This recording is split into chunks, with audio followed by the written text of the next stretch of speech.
The Trump administration hired a guy named Curtis Ellis to be special assistant to the Secretary of Labor.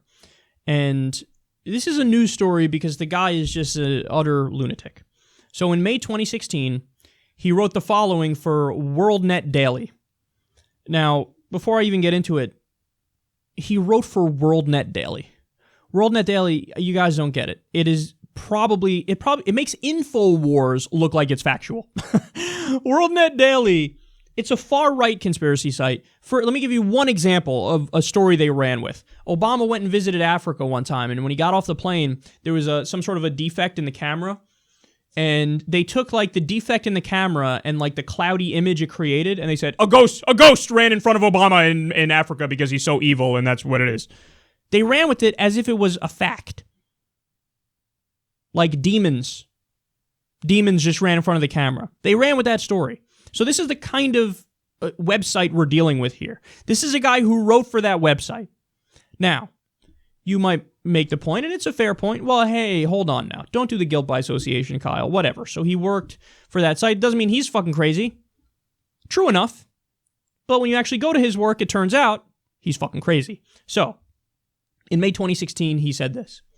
The radical left planned the liquidation of white blue-collar working families in order to fundamentally transform America. If you believe, as do the leftists, that America has more than it deserves and America are racists, the global redistribution of our wealth and the death, literally, of white working people is a desired outcome, a feature, not a bug. The death, literally, of white working people is a desired outcome, a feature, not a bug. He argued, and by the way, this piece is specifically in reference to Obama when he was in power. He argued Obama was in favor of a white genocide. And not the kind that the fucking crazy white nationalists argue where they say, there's going to be so much race mixing that maybe eventually white people go away. Not that kind of white genocide. Like a literal white genocide. Like, get rid of them. Liquidate them. I want the death, quote, literally, of white working people. It's a desired outcome, a feature, not a bug. And if there's any ambiguity still left in your mind, the title of the piece is The Radical Left's Ethnic Cleansing of America. So saying the ethnic cleansing of white Americans. These guys, man, it's amazing. Because remember, people on the right always make the argument.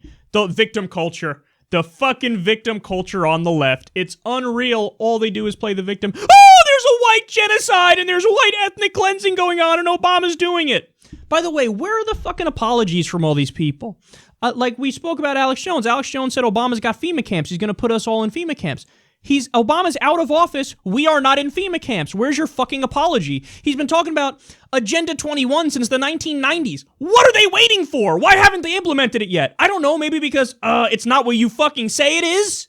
Maybe that. And on top of all this, man, so why aren't you apologizing? Just say it. Just say, look, we were wrong. My bad. I said Obama was going to ethnically cleanse white people. He didn't. My bad. This guy is arguing the radical left is ethnic cleansing white people in America. Guys, that is fucking crazy. That is factually untrue.